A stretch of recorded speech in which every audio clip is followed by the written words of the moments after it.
Um dos maiores recursos de qualquer cristão é a capacidade de discernir espiritualmente. 1 Reis 3:9 fala sobre o rei Salomão, quando ele diz: Dá, pois, ao teu servo um coração entendido para julgar o teu povo, para que prudentemente discirna entre o bem e o mal. Pois quem poderia julgar este teu tão grande povo? Como cristãos, isso deveria ser algo pelo qual oramos todos os dias. Esse versículo revela um segredo profundo para nós. Ele mostra uma vantagem que foi disponibilizada, mas que muitos ainda não aproveitaram. Mas o que exatamente é discernimento espiritual? Discernimento espiritual é saber o que Deus está dizendo em cada momento, é entender como o céu está te direcionando, é saber o que é de Deus e o que não é. Neste mundo, muitas coisas não vêm rotuladas como bem ou mal. Nem tudo é tão óbvio assim. Sim, existem situações claramente erradas, mas muitas vezes as coisas não são tão bem definidas. O que parece bom pode, na verdade, não ser bom. Algo pode ser bom para outra pessoa e não ser bom para você, de acordo com o propósito de Deus para a sua vida. Mas quando o discernimento está presente, saber o que fazer e o que não fazer se torna mais fácil. O discernimento também envolve espíritos, saber quais são de Deus e quais não são. A Bíblia nos diz que existem muitos falsos profetas e espíritos malignos no mundo, e muitos deles se disfarçam de algo que parece ser de Deus. Em 2 Coríntios 11:14, está escrito que o próprio diabo se disfarça como anjo de luz. É por isso que precisamos de discernimento espiritual, para saber a diferença. A capacidade de discernir na vida cristã é o começo da vitória. Vemos isso repetidamente na história de Salomão. No início de seu reinado, a Bíblia diz que Salomão foi ao alto lugar em Gibeão para sacrificar ao Senhor. Depois de oferecer seu sacrifício, ele fez apenas um pedido: um coração entendido para julgar o teu povo, para que prudentemente discirna entre o bem e o mal. Essa capacidade fez toda a diferença no seu reinado. Foi o que o destacou entre todos os reis que governaram Israel. Quando o apóstolo Paulo escreveu à igreja em Filipos, depois de elogiá-los, ele orou por eles em Filipenses 1:9 e 10. E esta é a minha oração: que o amor de vocês aumente cada vez mais em conhecimento e em toda percepção, para discernirem o que é melhor e serem puros e irrepreensíveis para o dia de Cristo. O discernimento é uma das ferramentas que o Senhor nos deu para vivermos uma vida próspera e plena. Salomão disse que era para ter um coração entendido para discernir entre o bem e o mal. Paulo disse que é para discernir o que é melhor. Sem discernimento, a vida cristã não é diferente da vida comum que o mundo vive. Sem discernimento, não sabemos o que é melhor para nós. Não sabemos diferenciar o bem do mal. Ficamos presos ao natural, quando o céu nos chama para o sobrenatural. Provérbios 3:5 diz: Confia no Senhor de todo o teu coração e não te apoies no teu próprio entendimento.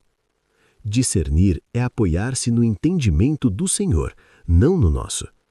Quando não temos discernimento, perdemos uma grande parte do que Deus tem a oferecer.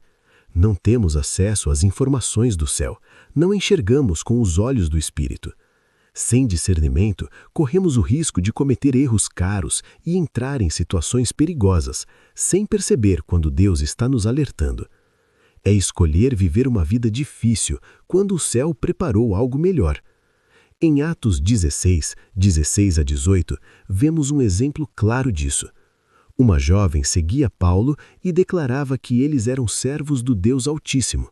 À primeira vista, parecia algo bom, mas Paulo ficou perturbado em espírito. Pelo discernimento, ele entendeu que o espírito naquela jovem não era de Deus, mas um espírito de adivinhação. Por isso, não devemos negligenciar pedir discernimento espiritual. Isso faz toda a diferença. Assim como Salomão orou em Gibeão e Paulo orou pela igreja em Filipos, também devemos orar por discernimento para fazermos sempre as escolhas certas. Devemos pedir com sinceridade. Paulo também nos ensina como crescer no discernimento. Ele diz que o amor deve crescer em conhecimento e profundidade de percepção.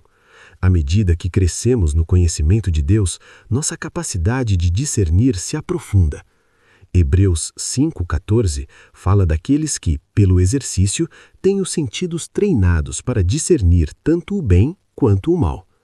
Quando maturamos no conhecimento de Deus, o discernimento se torna mais natural. Mas tudo começa com oração. Começa com o desejo sincero de saber o que é de Deus e o que não é. Eu invito você a orar comigo. Pai, em nome de Jesus, eu te agradeço por este dia e por esta mensagem. Obrigado por abrir meus olhos, meus ouvidos e meu coração. Obrigado por me mostrar o que é discernimento espiritual e o quão importante ele é. Perdoa-me por confiar excessivamente em mim mesmo. Perdoa-me por ter me apoiado apenas no meu próprio entendimento.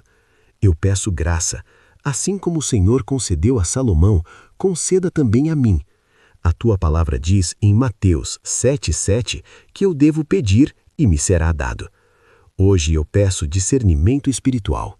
Dá-me o coração entendido para discernir entre o bem e o mal. Ajuda-me a discernir o que é melhor para mim enquanto confio em Ti em cada passo da minha jornada. Abro mão de fazer as coisas do meu jeito e escolho fazer do seu jeito. Abra meus olhos para reconhecer quais espíritos são de Deus e quais não são. Ensina-me a ouvir a Tua voz acima de todas as outras vozes. Ajuda-me a não olhar apenas para o que parece bom, mas para aquilo que é de Deus. Remove pensamentos confusos e distrações. Ensina-me a reconhecer quando o Senhor fala. Ajuda-me a maturar no conhecimento da Tua palavra. Que o discernimento espiritual seja evidente na minha vida e em cada decisão que eu tomar. A partir de hoje, declaro que meus passos são guiados por Ti. Eu escolho viver conectado ao céu. Obrigado, Pai, porque eu sei que o Senhor me ouviu. Eu recebo este espírito de discernimento agora. Em nome de Jesus. Amém. Se você orou com sinceridade, prepare-se para viver uma nova fase. Onde antes você tropeçava, agora encontrará direção. Nos seus relacionamentos, no trabalho e em todas as áreas da sua vida, você saberá o que fazer e o que evitar. Que Deus te abençoe e que você ouça claramente a voz dele todos os dias. Tenha um excelente dia na presença do Senhor.